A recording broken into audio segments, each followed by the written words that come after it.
प्रिय दर्शकों नमस्कार, मैं ज्योतिषाचार्य हरिप्रसाद उपाध्याय अपने YouTube चैनल के ऊपर आप सभी का स्वागत एवं अभिनंदन करता हूं। सर्वप्रथम अनंत बलवंत हनुमंत लाल जी के चरणों में प्रणाम, तत्पश्चात भगवान श्री सीताराम जी को प्रणाम करते हुए आज का हम यह कार्यक्रम प्रारंभ करते हैं। प्रिय दर्शकों, जैसा कि आपने टाइटल में देख ही लिया, थंबनेल में आपने देख ही लिया है, आज का हमारे कार्यक्रम है शनिदेव के ऊपर एवं मेष लग्न एवं मेष राशि वालों के लिए, क्योंकि लगभग 4 महीने के बाद में पुनः शनिदेव मार्गी होने जा रहे हैं। 17 जून 2023 को शनिदेव कुंभ राशि में वक्री हुए थे और 4 नवंबर 2023 के दिन पुनः शनिदेव मार्गी होने जा रहे हैं कुंभ राशि में, जो लगभग 29 जून 2024 तक मार्गी रहेंगे।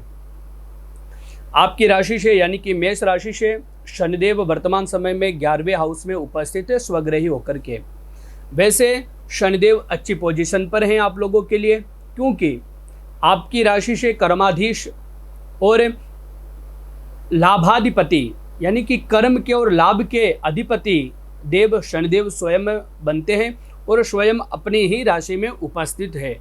लेकिन जून के बाद से जो ब्रेकअप लग चुका था, आपके कैरियर की बात करें या फिर आपके आय के स्रोत की बात करें, कैरियर में उतना लाभ आपको प्राप्त नहीं हो पा रहा था जितना पहले हो रहा था। इन 4 महीनों के अंदर आप काफ़ी ज़्यादा अपने बिजनेस को लेकर के या कार्यक्षेत्र को लेकर के आप काफ़ी ज़्यादा निचले पायदान पर चले गए थे। आपकी काम करने की क्षमता अद्भुत है। मेष राशि है, मंगल आपके अधिष्ठात्र देवता है और वर्तमान समय में बृहस्पति आपकी राशि में भ्रमण भी कर रहे हैं। बुद्धि कुशाग्रता आपकी बहुत अच्छी है, सोच समझ आपकी काफ़ी अच्छी है। लेकिन राहु 30 अक्टूबर तक आपकी राशि में थे और शनिदेव वक्री होकर के अपने नीच दृष्टि नीच यानी कि शनिदेव की तीसरी दृष्टि पड़ती है, तो यहाँ पर मेष राशि में तीसरी दृष्टि नीच दृष्टि से देख रहे थे। तो काफ़ी स्ट्रगल आपने देखा है जून से लेकर के नवंबर के बीच में।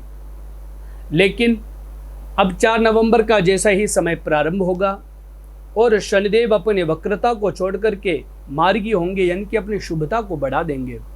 शनिदेव के लिए वैसे ही कहा जाता है कि शनिदेव सबसे क्रूर ग्रह माने जाते हैं और जब वक्री हो जाते हैं तो वो काफ़ी ज़्यादा अपना प्रभाव डाल देते हैं।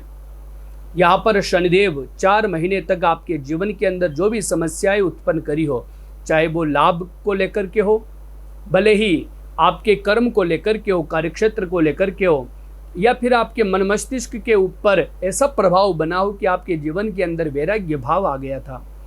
दुखों का पहाड़ तो समझो कि यह नित्य नवीन काम हो गया था कि कोई एक दुख गया, एक टेंशन गई, दूसरी टेंशन आपके जीवन के अंदर आ चुकी थी। चाहे वो संतान पक्ष हो, आपकी प्रोफेशनल लाइफ हो या पर्सनल लाइफ हो, आपके जीवन के अंदर जो आपका प्यार था, इन 4 महीनों के अंदर प्यार भी आपसे दूर चला गया था। आपके पर्सनल लाइफ के अंदर, लव लाइफ के अंदर, प्रेम संबंधों के अंदर एक खटास उत्पन्न हो गई थी। आप और आपके पार्टनर के बीच में जो खाई बन गई थी, एक दूसरे के जो इतना रात दिन प्यार करते थे, एक दूसरे को रात दिन याद करते थे, एक दूसरे के बिना रहना पसंद नहीं था। लेकिन शनि जब से वक्री हुए थे तब से सब कुछ उल्टा हो गया, एकदम से उल्टा हो गया। आपको भी पता नहीं चला कि यह एकदम से मेरा पार्टनर कैसे बदल चुका। जो जीने मरने की साथ में कसमें खाता था, आज उसको हम पराये लगने लगे हैं। प्रदर्श को यह सब ग्रहों का खेल होता है। जब ग्रह वक्री होते हैं, मार्गी होते हैं, तो उसका प्रभाव पड़ता ही पड़ता है। शनिदेव 11th हाउस में बैठ कर के पंचम भाव को, यहाँ पर सूर्य की राशि को प्रभावित कर रहे हैं। तो निश्चित रूप से शनिदेव अगर पंचम भाव को अपने शत्रु राशि के ऊपर दृष्टि डालेंगे तो निश्चित रूप से वह आपके लव लाइफ को, पर्सनल लाइफ को प्रभावित करेंगे ही करेंगे। लेकिन 4 नवंबर से लेकर के अब 29 जून तक आपकी पर्सनल लाइफ हो या फिर आपकी एजुकेशन लाइफ हो, क्योंकि विद्यार्थियों के लिए सबसे पूरे वर्ष के अंदर कोई श्रेष्ठ समय रहता है तो वह नवंबर से लेकर के मई जून तक रहता है। इन्हीं समय के अंदर अधिकतर स्टूडेंटों के, विद्यार्थियों के एग्जाम्स होते हैं और परीक्षा का परिणाम भी इसी समय के अंदर आता है। तो यहाँ पर एक अद्भुत संयोग है, शनिदेव 4 नवंबर को मार्गी हो जाएंगे और 29 जून 2024 तक मार्गी रहेंगे और शनि की मार्गी होकर के अपनी शुभ दृष्टि एजुकेशन पर डालेंगे। तो निश्चित रूप से विद्या क्षेत्र के अंदर आप काफ़ी ज़्यादा अच्छा कार्य करेंगे, अच्छे कॉलेज आपको मिलेंगे। गवर्नमेंट कॉलेज की प्राप्ति अगर आप चाहते तो उसकी भी प्राप्ति हो सकती है। अगर आप एजुकेशन से निकल कर के आप करियर की बात करते हैं कि अब हमको हमारा करियर स्टार्ट करना चाहिए, तो इन लगभग 8 महीनों के अंदर, यानी कि लगभग 8 महीने, ये आपके जीवन का श्रेष्ठ काल यानी कि गोल्डन टाइम पीरियड हम आपको ये कह सकते हैं कि 2030 से पहले सबसे अच्छा श्रेष्ठ काल विद्या को लेकर के और आपकी प्रोफेशनल लाइफ को लेकर के यह समय रहने वाला है। प्रदर्श को अगर वही हम बात करें शनिदेव की, शनिदेव यहाँ पर आपके बिजनेस को सबसे ज़्यादा प्रभावित करेंगे। प्रभावित का मतलब कोई गलत नेगेटिव प्रभाव अब नहीं डालेंगे, आपके बिजनेस को बढ़ा देंगे। अगर आप कोयले से संबंधित कार्य करते हैं, अगर आप तेल से संबंधित कार्य करते हैं, अगर आप राजनीति में हैं, क्योंकि अभी वर्तमान समय में नवंबर से लेकर के और जून के बीच में कुछ राज्यों में, यानी कि लगभग 5 राज्यों में, छत्तीसगढ़ हो, चाहे गुजरात हो, राजस्थान हो, मध्य प्रदेश हो, इन राज्यों में विधानसभा के भी चुनाव होने वाले हैं। और फिर मई जून के अंदर लोकसभा के भी चुनाव होने वाले हैं पूरे देश के अंदर।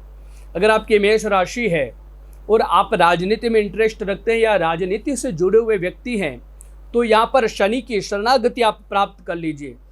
शनिदेव की शरण में जाना ही सब समस्याओं का हल है। फिर चाहे विरोधी कितना ही धनवान हो, बाहुबली क्यों ना हो, शनिदेव अगर आपके ऊपर कृपा डाल दी तो आप ये मानिए, चाहे वह एमएलए की सीट हो या फिर एमपी की यानी कि सांसद की सीट हो या फिर मंत्री पद हो, आपको वह प्राप्त शनिदेव ही करवा सकते हैं। क्योंकि शनिदेव वर्तमान समय में आपकी जन्म कुंडली में के आधार पर, गोचर के आधार पर शनिदेव वर्तमान समय में 11वीं राशि में भ्रमण कर रहे हैं। अगर आपकी जन्म कुंडली में शनि अच्छी पोजीशन पर है और विंशोत्तरी दशा में भी शनि की अगर अंतरदशा, महादशा या प्रत्यंतर दशा चल रही है, तो ये तो माने कि सोने पर सुहागा होने वाला है। राजनीति से जुड़े हुए व्यक्ति जितने भी मेष लग्न या मेष राशि वाले हैं, उनके लिए तो शनिदेव यह माने कि साक्षात कामदेव बनकर के आ रहे हैं, कल्प वृक्ष बनकर के आ रहे हैं। जो भी आप कामना करेंगे वह वस्तु आपको प्राप्त होती जाएगी। इसलिए राजनीति में आप करियर बनाना चाहते हैं तो यह सबसे स्वर्णिम काल आपके जीवन का रहने वाला है। करियर में नित्य प्रतिदिन आपकी प्रगति होगी, प्रमोशन के योग बनते हैं। अगर आप दलाली का कार्य करते हैं या फिर शेयर मार्केट का काम करते हैं या भूगर्भ से संबंधित कोई भी कार्य करते हैं, जैसे खान का हो गया, पत्थर का हो गया, रेत का हो गया, सीमेंट से संबंधित हो गया, लोहे से संबंधित कोई भी कार्य हो गया, उन सभी कार्यों में अगर आप आगे बढ़ते हैं तो उसमें भी आपको लाभ प्राप्त होने के पूर्णतया चांस बने हुए हैं। बृहस्पति से राहु अब अलग हो चुके हैं 30 अक्टूबर के बाद में। यह भी एक अद्भुत संयोग है, क्योंकि आपकी राशि के ऊपर राहु की भी दृष्टि थी, शनि की भी दृष्टि थी, जो बृहस्पति को प्रभावित कर रही थी। लेकिन अब बृहस्पति के ऊपर सिर्फ शनि की दृष्टि पड़ेगी। यहाँ पर शनि की नीच दृष्टि बृहस्पति के कारण उतना कुप्रभाव नहीं डालेगी, क्योंकि बृहस्पति पोषक है, बृहस्पति अमृत के कारक माने जाते हैं। शनि अपनी विषमय दृष्टि डालेंगे तो यहाँ पर बृहस्पति अपनी अमृतमय दृष्टि से आपके जीवन के अंदर तमाम अंधकारों को दूर कर देंगे। पद ख्याति की प्राप्ति आपको होगी, आपके फाइनेंशियल ग्रोथ यहाँ होगी। आपके विरोधी जो भी आपके शत्रु है, केतु के कारण यहाँ पर आपके शत्रु भी आपके समर्थक बन जाएंगे। जो आपके विरोध में थे वह भी आपके पक्ष में धीरे धीरे अब आने लगेंगे 4 नवंबर के बाद में। तो दर्शकों, ऑल ओवर मेष राशि वालों के लिए शनि का मार्गी होना काफ़ी फायदेमंद है। मैं आपसे पुनः निवेदन करूंगा कि अगर आप राजनीति से जुड़े हैं या आप गवर्नमेंट से जुड़े हुए कोई भी पद पोस्ट पर हैं, तो आप शनिदेव की नित्य प्रतिदिन आराधना करें, ताकि धीरे धीरे शनिदेव की कृपा से आपको वह सब कुछ प्राप्त हो जिसके लिए आप सालों से मेहनत कर रहे थे। प्रिय दर्शकों, ये रहा मेष राशि वालों के लिए शनि का मार्गी होना कैसा रहेगा। अगली वीडियो में हम बात करेंगे वृषभ राशि वालों के लिए। तब तक आप सभी से हम विदा लेते हैं। एक बार पुनः आप सभी को नमस्कार, जय श्री हरि।